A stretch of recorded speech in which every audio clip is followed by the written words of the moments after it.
आज हमारे 72वें गणतंत्र दिवस के ऊपर दिल्ली में किसानों के बीच में घुसे कुछ शरारती तत्वों द्वारा जो लोकतंत्र की मर्यादाओं का हनन किया गया और किसान आंदोलन के नाम पर देश की राजधानी में हिंसा का तांडव मचाने की जो कोशिश की गई है, उसकी जितनी निंदा की जाए कम है। सरकार ने आंदोलन को शांतिपूर्वक रखने में कोई कमी नहीं छोड़ी। सभी को बोल दिया कि 11 बजे गणतंत्र दिवस की परेड ख़त्म हो जाएगी, उसके बाद आप शांतिपूर्वक तरीके से मार्ग समझा दिए गए, उन मार्गों के ऊपर अपना प्रदर्शन शांतिपूर्वक तरीके से कर सकते हैं।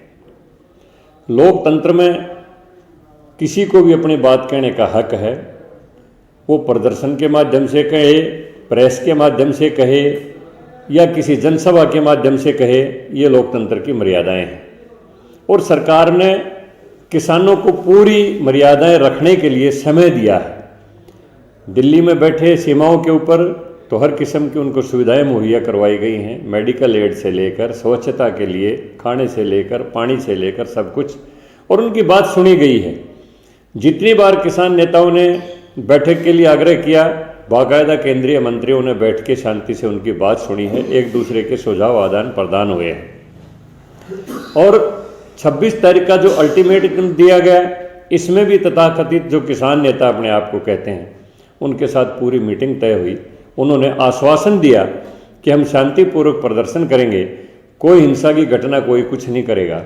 लेकिन आज जैसी खबरें आ रही हैं कि लाल किले की प्राचीर के ऊपर चढ़ के देश के अंदर लोकतंत्र गणतंत्र के दिन एक शर्मनाक प्रदर्शन किया जा रहा है। दिल्ली पुलिस हेडक्वार्टर के ऊपर पत्थरबाजी की गई है, जगह जगह बैरिकेड तोड़ के और किसी को कुचलने की, किसी को मारने की कोशिश की गई है। इससे ये लगता है कि ये आंदोलन किसानों का नहीं था।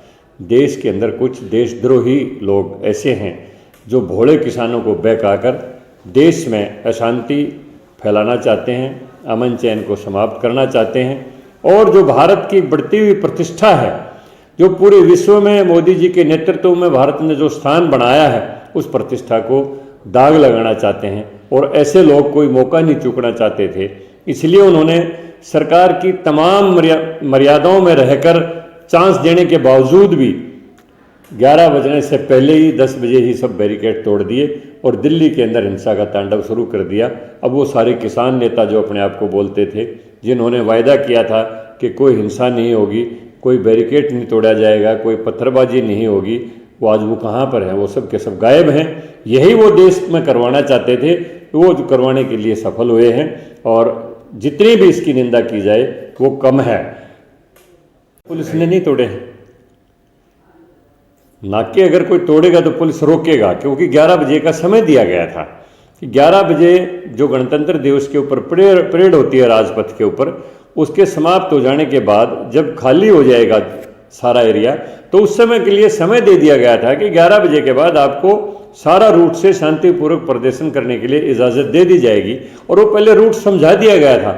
लेकिन 11 बजने से पहले ही जो हिंसा का तांडव हुआ, इससे यही लगता है कि वो लोग आज भी समझते थे कि तुम्हारी साजिश तो आज भी असफल होने वाली है, क्योंकि केंद्रीय सरकार ने बिल्कुल शांतिपूर्वक तरीके से सारी बात को मान लिया है, प्रदर्शन करने वाली बात को, और वो हिंसा करवाना चाहते थे। अगर आज का भी 26 तारीख का भी समय शांति से निकल जाता तो उनके सामने फिर कोई रास्ता नहीं बचता। इसलिए उन्होंने समय से पहले ही बैरिकेड तोड़ के और दिल्ली के अंदर हिंसा का तांडव मचाना शुरू कर दिया। अब किसानों के साथ कैसा छूटा जाएगा? किसानों के साथ देखिए, एग्रीकल्चर के जो साइंटिस्ट हैं, एग्रीकल्चर के जो एक्सपर्ट हैं, उनसे पूरी तरह से रिसर्च के बाद, चर्चा के बाद ये भी देख लिया गया है। लेकिन अंतिम कुछ भी नहीं होता है। ये भारत के प्रधानमंत्री ने भी कहा है, भारत के कृषि मंत्री ने भी कहा है, अन्य मंत्रियों ने भी कहा है कि कोई भी फैसला अंतिम नहीं होता है। अगर सरकार को लगेगा कि इसमें संशोधन करना आवश्यक है तो आगे बैठ के बातचीत करिए, और जो भी किसानों के हित में संशोधन हो सकता है वो हम करेंगे, जो जायज़ है वही करेंगे। क्या किसानों को बातचीत न्योता एक बार नहीं 10 बार दिया गया है न्योता, और सरकार ने ये मान लिया कि हम 2 साल तक इसको स्थगित कर देते हैं। आप इसका सारा का सारा परिणाम, अगर जो व्यवस्था चल रही है उसमें लगे कि जो बेहतर व्यवस्था वही होती जो केंद्रीय सरकार ने बिल पास किया था, तो आप कहेंगे तो लागू कर देंगे और एमएसपी के ऊपर कोई आंच नहीं आएगी, एमएसपी आपकी जारी रहेगी। सरकार ने लिखित में भी देने का आश्वासन कर दिया। लेकिन एक अनावश्यक जिद्दी के 3 काले कानून हैं, उनको ख़त्म करो। अब सरकार पूछती है भाई वो काले कानून हैं क्या? किसी आम किसान से पूछे, हमने तो सुना है 3 काले कानून है किसान के विरोध में पास हुए, उनको रद्द करवाना है। अब किसी से पूछे भाई इसकी व्याख्या करिए वो कानून कौन से हैं, कि हमें नहीं पता, हमने तो ऐसे ही सुना है। तो ये एक अनर्थक और अनावश्यक देश में हिंसा फैलाने का एक षड्यंत्र था, जो उस षड्यंत्र के तहत ही ये किसानों को समझने देना नहीं चाहते थे। और ये चाहते थे कि देश में एक महत्वपूर्ण दिन, जैसे हमारा स्वतंत्रता दिवस है, गणतंत्र दिवस है, एक देश में ये बहुत बड़े त्यौहार के रूप में मनाए जाते हैं, ऐसे महत्वपूर्ण दिन के ऊपर हिंदुस्तान की छवि को धूमिल करने की कोशिश की जाए। और इसमें कम्युनिस्ट और कांग्रेस दोनों मिले हुए हैं और दोनों ने ही मिलके हमेशा ही राष्ट्रीयता से कोई कभी भी ताल्लुक ही नहीं रखा। जब चीन ने हमला किया तो कम्युनिस्ट चीन के पक्ष में थे, जब भारत स्वतंत्रता हुआ तो जो चीन स्वतंत्रता के विरोध में थे।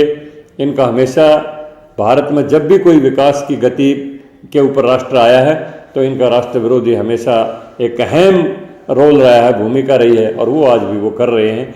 और मैं समझता हूँ आज भी किसानों को समझ जाना चाहिए कि ये क्या करवाना चाहते हैं, क्यों भारत की छवि को धूमिल करना चाहते हैं। एक उभरते हुए राष्ट्र को, जो विश्व में 21वीं सदी में सबसे ताकतवर राष्ट्र दुनिया के अंदर कहलाने वाला है, क्यों उसको नीचे लाना चाहते हैं। इस साजिश को समझ के और किसानों को अपना अब भी शांतिपूर्वक आंदोलन वापस लेके और इनकी जो बहकाई में ना आके एक सही रास्ता अपना के अपने देश के प्रधानमंत्री के ऊपर यकीन करना चाहिए।